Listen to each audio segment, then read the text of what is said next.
चिड़िया अपने पति टुन्नू लाल के साथ रहा करती थी। उन दोनों को एक बेटी टुनिया और बेटा रिकू होते हैं। टुनिया और रिकू दोनों भी गांव के स्कूल में पढ़ने जाया करते।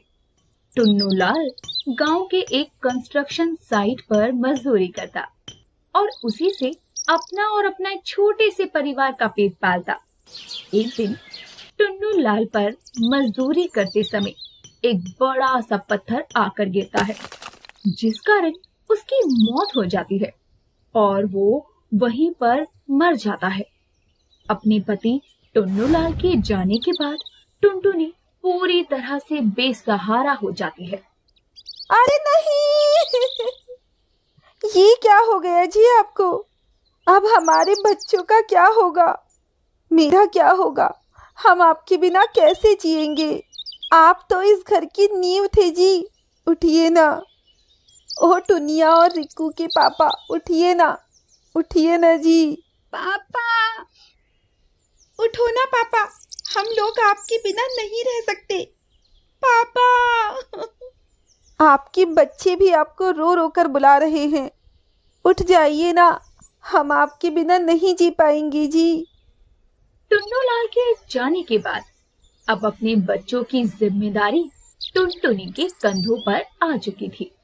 टुनटुनी बहुत चिंताग्रस्त हो गई थी। वो मंदिर जाकर भगवान जी से भावुक होकर प्रार्थना करती है। भगवान जी, अब आप ही मेरी पीड़ा दूर कर सकते हो। मुझे हिम्मत दीजिए भगवान जी, मुझे साहस दीजिए, ताकि मैं इस कठोर और निर्दयी दुनिया में अपने दोनों बच्चों को ठीक से संभाल सकूं। उन्हें किसी भी तरह की कमी महसूस ना होने दूं। कृपा कीजिए मुझ गरीब चिड़िया पर।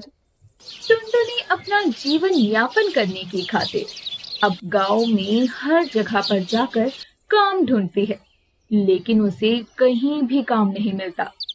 फिर उसकी सहेली की मदद से उससे एक सेठानी के घर पर काम मिलता है। टुनटुनी चकोरमती नामक एक अमीर सेठानी चिड़िया के बंगले में काम करने जाती है। वो वहां पर खाने से लेकर झाड़ू पोछे तक का सारा काम करती है। अरे वाह टुनटुनी, तेरे हाथों में तो सच में जादू है। इतनी अच्छी रबड़ी तो मैंने महंगे से महंगे दुकान में भी नहीं खाई। जी धन्यवाद सेठानी जी। वो मैं बचपन से ही अपनी माई और दादी को खाना बनाते देखती आ रही हूँ। इन सब का श्रेय मेरी माई और दादी अम्मा को ही जाता है। चलो अच्छा है, अब तो मैं तुमसे रोजाना मस्त मस्त पकवान बना कर लिया करूंगी। तुम जैसे मास्टर शेफ को तो कोई ढाबा या रेस्टोरेंट खोल लेना चाहिए। यहाँ पर क्या झाड़ू बर्तन कर रही हो तुम? खैर, अब तुम्हारी किस्मत में यही लिखा है, तो क्या ही कर सकते हैं अब। जी। चकोरमती की ये बात टुनटुनी को बहुत बुरी लगती है। उसके बावजूद भी वो कुछ नहीं बोलती। चकोरमती यूं ही रोजाना टुनटुनी से ढेर सारा काम करवाती और 1 महीने बाद अब वक्त आ गया है इसे यहाँ से निकालने का। जैसे मैं हर एक नौकर को 1-1 महीने के लिए रखती हूँ और फिर उसे चोरी के इल्जाम में फंसाकर निकाल देती हूँ।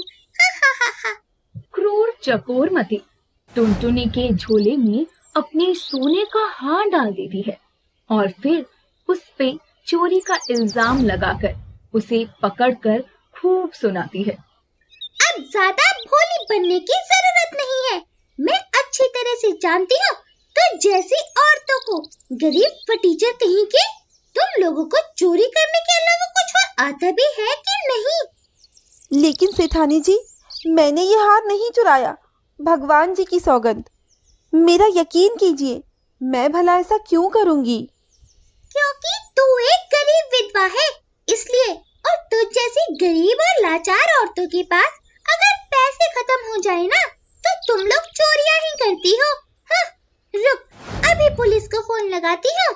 जेल की हवा खाएगी, तभी तेरे घुटनों में फंसी हुई अकल जरा ठिकाने पे आएगी। रुक तू।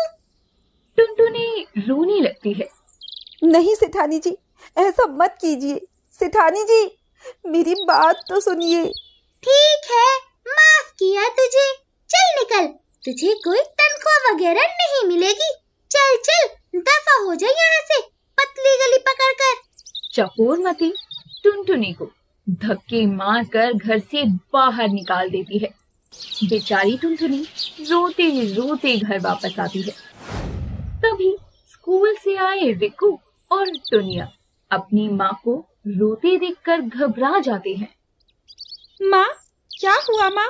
आप रो क्यों रही हो माँ? हाँ माँ, क्या हुआ है ऐसा? सेठानी जी ने कुछ कहा है क्या आपसे? बोलो ना माँ, आपको इस तरह देखकर हमारा जी बहुत घबरा रहा है। टुनटुनी रोते हुए टुनिया और रिकू को सब कुछ बताती है। वो दोनों अपनी माँ को संतावना देते हैं। एक दिन उसके घर की डोरबेल बजती है और वहाँ पर शहर से उसके चाचा जी पंछी लाल आते हैं। कैसी हो टुनटुनी बिटिया?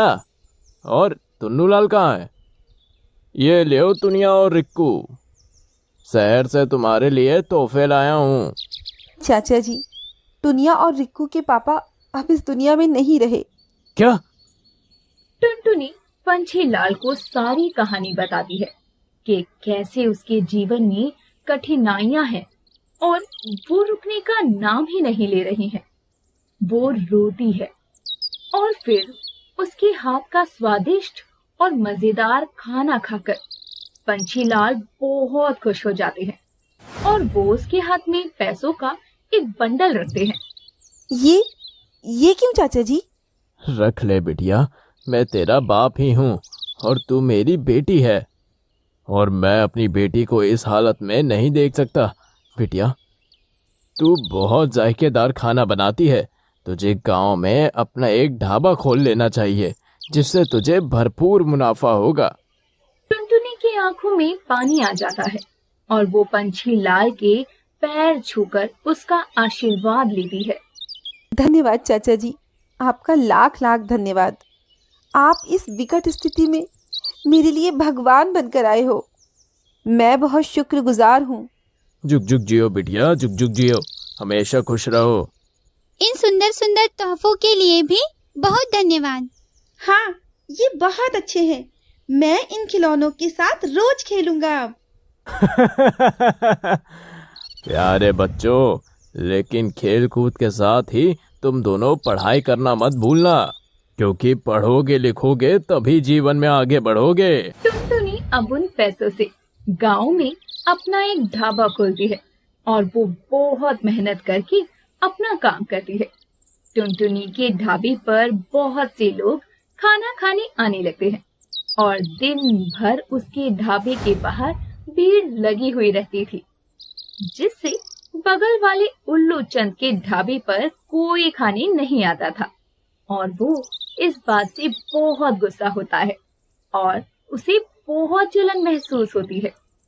नहीं, मैं इस गरीब चिड़िया को मेरे ढाबे पर ताला लगाने नहीं दूंगा। जब से इसने ढाबा खोला है मेरे ढाबे पर कोई भी खाना खाने नहीं आता। मुझे कुछ ना कुछ तो करना ही होगा जिससे इस टुनटुनी का किस्सा एक बार में ही खत्म हो जाए।